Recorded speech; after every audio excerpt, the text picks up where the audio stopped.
मैं यहाँ खरसवा के शहीदों को श्रद्धांजलि देने के लिए आया था और उसी क्रम में मेरा यहाँ आना हुआ। अगर मैंने स्पेशल यहाँ कंपनी या धरने में बैठने का मूड बनाया तो फिर याद रखिएगा, राज्य की कोई पुलिस फोर्स आपको बचा नहीं पाएगी। और यदि आप नहीं जानते हैं तो धनबाद या बोकारो का कोई पेपर का पन्ना पिछले 6 महीने को उठा के देख लीजिएगा। जब किसी फैक्ट्री या कंपनी में हमारे एंट्री होती है तो वहाँ का जीएम के पसीने से सर से पसीना आता है। इस बात को भूलिएगा नहीं। आते हैं, तैयार नहीं होते हैं तो मैं डायरेक्ट मैनेजमेंट को मैं चुनौती देना चाहता हूं, आप संभालने के लिए तैयार है, प्रशासन लगा दो मेरे ऊपर गोली खाने के लिए तैयार है, लेकिन आप पीछे 1 इंच नहीं हटेंगे। जिस गेट में बैठे हैं गेट के अंदर घुस जाएंगे, क्या करेंगे आपको नहीं पता। अगर आप मजदूर का भला चाहते हैं तो आपसे विनम्र का निवेदन है, आकर के यहाँ बात करें, पर वरना संभालने के लिए तैयार रहिए।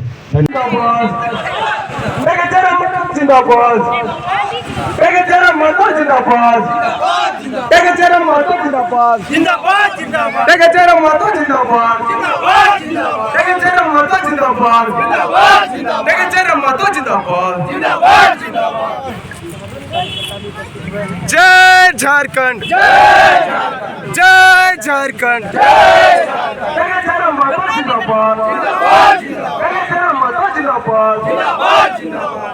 अरे कैसे लिया झारखंड, अरे कैसे लिया झारखंड, अरे कैसे लिया झारखंड, जिंदाबाद, जिंदाबाद, झारखंडी मूलवासी आदिवासी जिंदाबाद, झारखंडी मूलवासी आदिवासी जिंदाबाद, युवा एकता जिंदाबाद, युवा एकता जिंदाबाद, जिंदाबाद,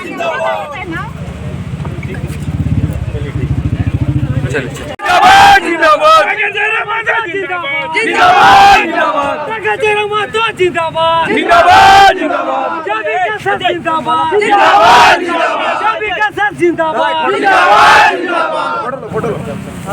चले चले चले मालार्पण चले लेट हो रहा है।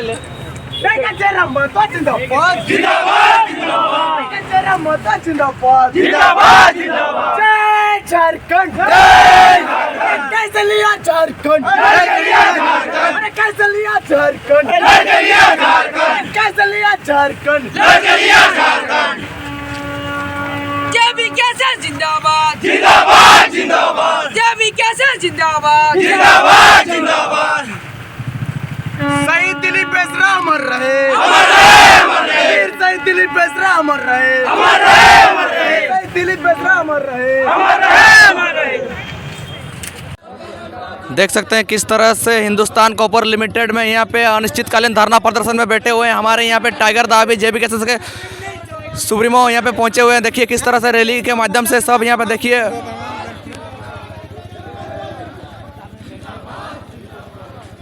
टाइगर जयराम महतो, पिंकी दी और हम लोग का जो रामदास जी यहाँ पे सब एक ही साथ आ रहे हैं। यहाँ पे जो टाइगर जयराम महतो यहाँ पे समर्थन देने के लिए पहुँचे हुए हैं हिंदुस्तान कॉपर लिमिटेड में।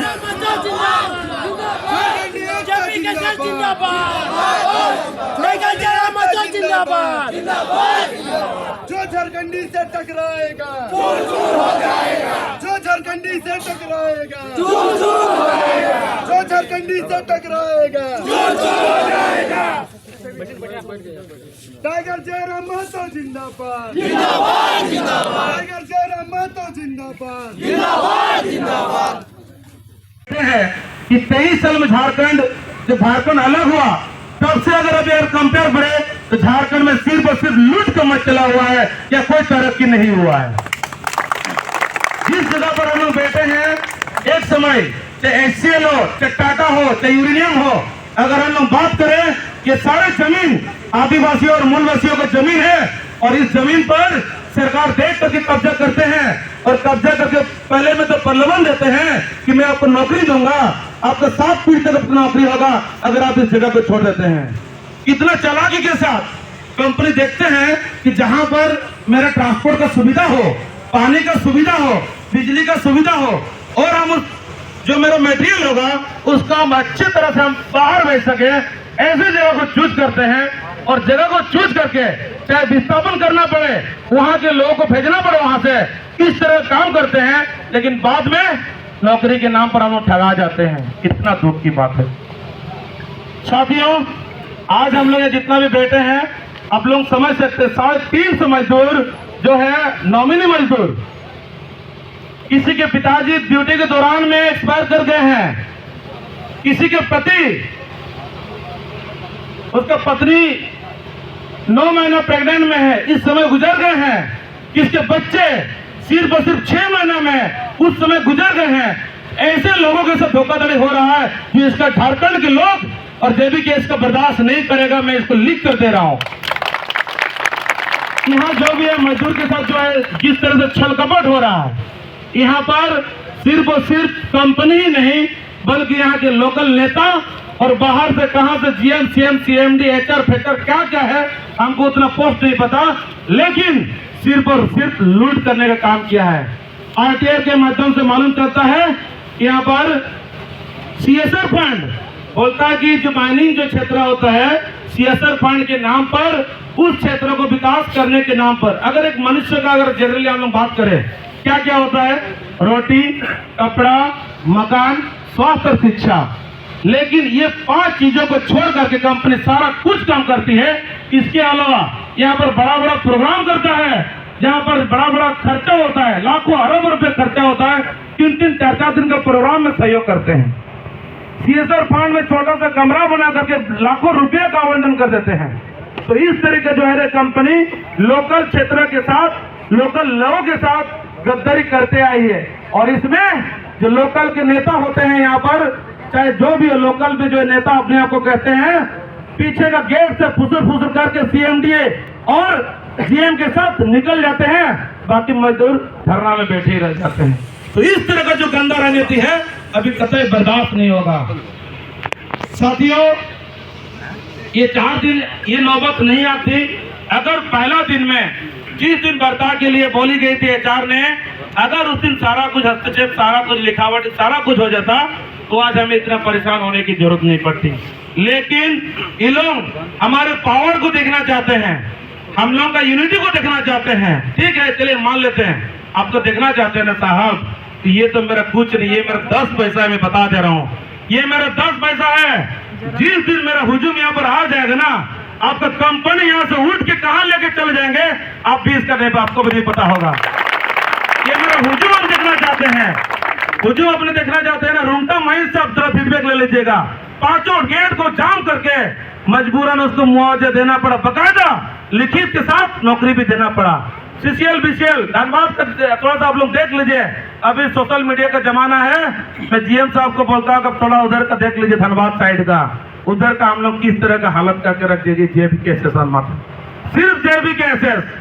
आपको भी अगर इस तरह का हरकत चाहिए, मैं आपसे प्यार से मैं बोल रहा हूं कि अगर आप मजदूरों का समस्या को समझते हैं, मजदूरों का दुख दर्द को समझते हैं, तो आप बिना किसी लेट किए आप जितना जल्दी हो सके आप करके आप बर्ता करें, वरना ये मजदूर, इतना सारा छात्र, इतना सारा लोग यहाँ जो पहुंचे हैं, आगे का रणनीति क्या करेंगे वो हमें भी नहीं पता है। और मैं अटका नहीं पाऊंगा, मैं भी ये भी बोल रहा हूं, क्योंकि इतना दिन से बर्दाश्त करके आए हैं। कितने सारे मजदूर अपने वाइफ का जो ज्वेलर्स होते हैं, जो अपना वाइफ को विदाई के टाइम दिया था, सारे संपत्ति बेच दिए। कितने सारे मजदूर अपने बेटा को कॉन्वेंट जैसे स्कूल से छुड़ा करके भी सरकारी स्कूल में पढ़ाना पड़ा, जहां पर एक भी शिक्षक नहीं है।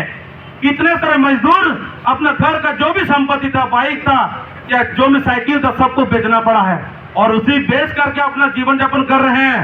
जीएम एचआर आप लोगों को शर्म आनी चाहिए। इस तरह का आप लोग इन लोगों को मानसिक प्रताड़ित भी कर रहे हैं, उसके साथ साथ अपने उसका घर को उजाड़ दिए, इसके बावजूद भी आप इसका समस्या को नहीं समझ रहे हैं।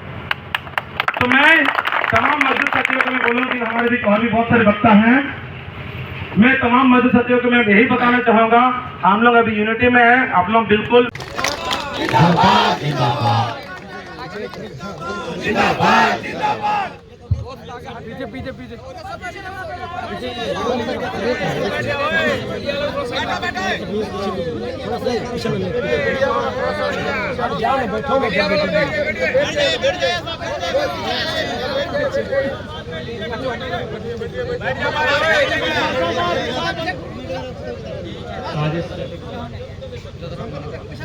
एचसीएल के मजदूरों के साथ धरना में जितने भी जन उपस्थित हैं उनको मेरा झारखंडी जोहार।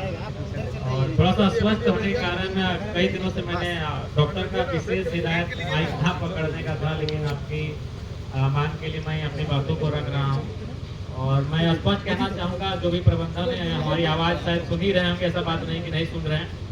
मैं जब भी कोई कंपनी या फैक्ट्री में जाता हूं तो भाषण देने के लिए नहीं, तालाबंदी के लिए जाता हूं, इस बात को थोड़ा याद रखेगा। और यदि आप नहीं जानते हैं तो धनबाद या बोकारो का कोई पेपर का पन्ना पिछले 6 महीने को उठा के देख लीजिएगा।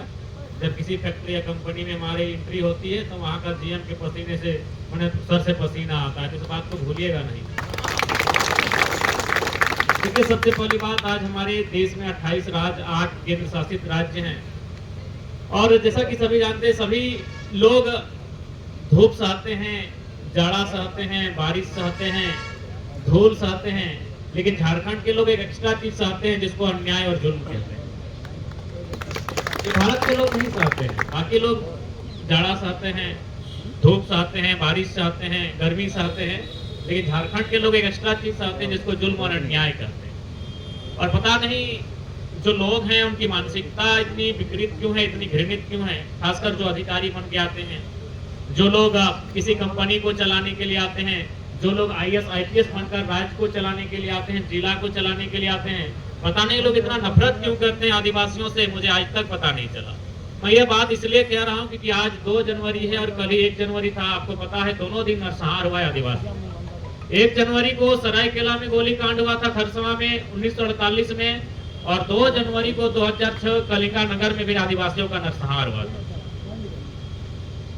1919 में जो नरसंहार हुआ था जलियांवाला बाग, उसको तो समझ में आता है कि चलिए अंग्रेज थे इसीलिए नरसंहार हुआ था, लेकिन आजाद भारत में आदिवासियों का नरसंहार होता है तब ये समझ में नहीं आता है कि आजाद होने के बाद भी कौन लोग हैं जो आदिवासियों से नफरत करते हैं या फिर आदिवासियों को इंसान ही नहीं समझते हैं। कहीं ना कहीं ये बहुत बड़ा सवाल है। आज ये हिंदुस्तान कॉपर लिमिटेड की बात कहें या फिर टाटा जमशेदपुर में जो भी बड़ी बड़ी कंपनियां हैं, वो कहीं ना कहीं हमारी जमीनों पर स्थापित है। वो जमीनें यहाँ के आदिवासियों की है, यहाँ के मूल निवासियों की है। और आज आप टाटा की बात करें तो 1907 में जमीन अधिग्रहण हुआ है। आज एक बच्चा जानता है कि उस जब पहली बार कंपनी खड़ी हो रही थी तो किसके नाम से हो रही थी और आज टाटा का ओनर कौन है। लेकिन आज जिन्होंने 100 साल पहले जमीन देने का काम किया है वे लोग आज नहीं मिलेंगे।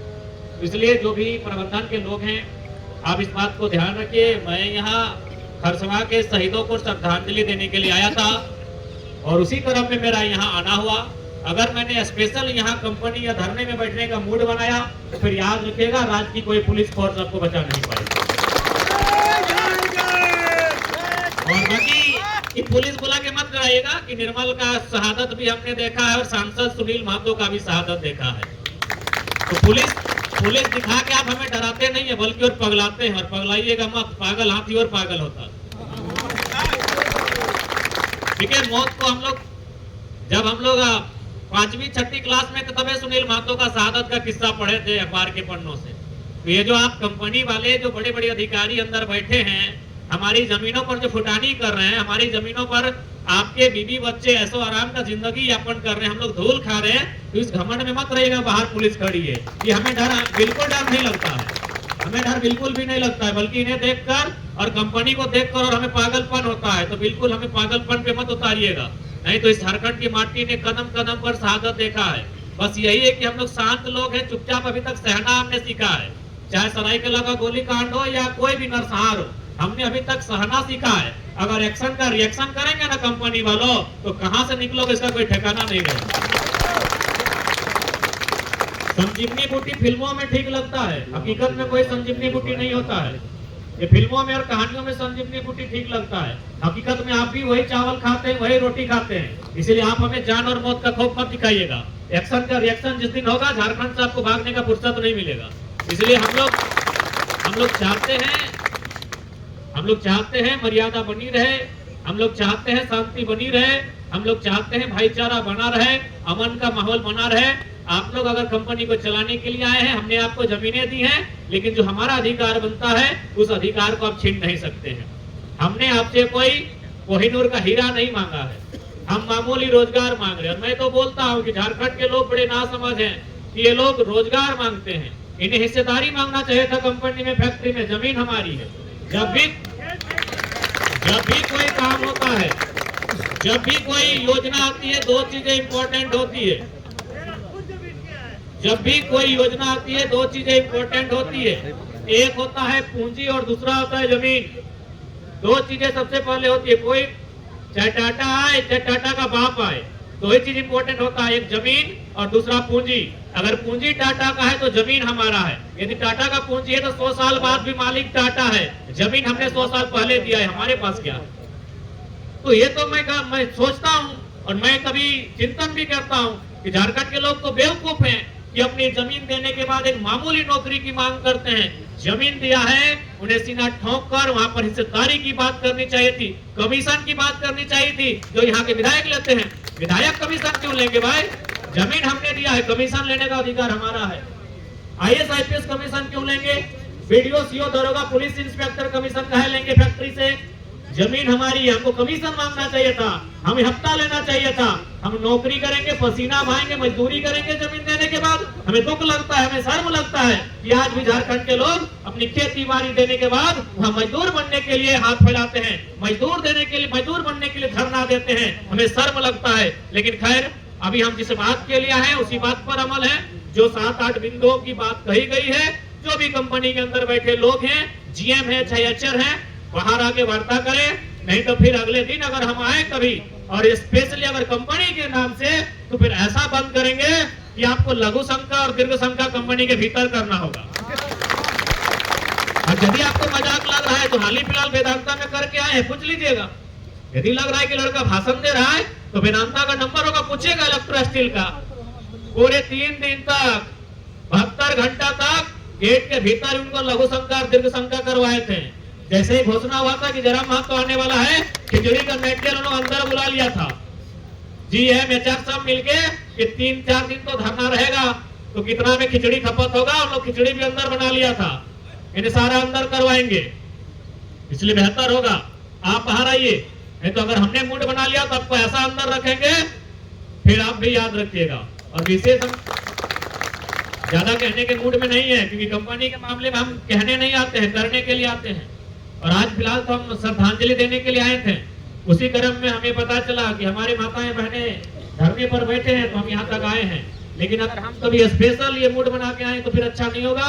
इसलिए हम आपसे गुजारिश करना चाहेंगे, जो भी कंपनी को चलाने वाले अधिकारी हैं, पदाधिकारी हैं, आप बाहर आए।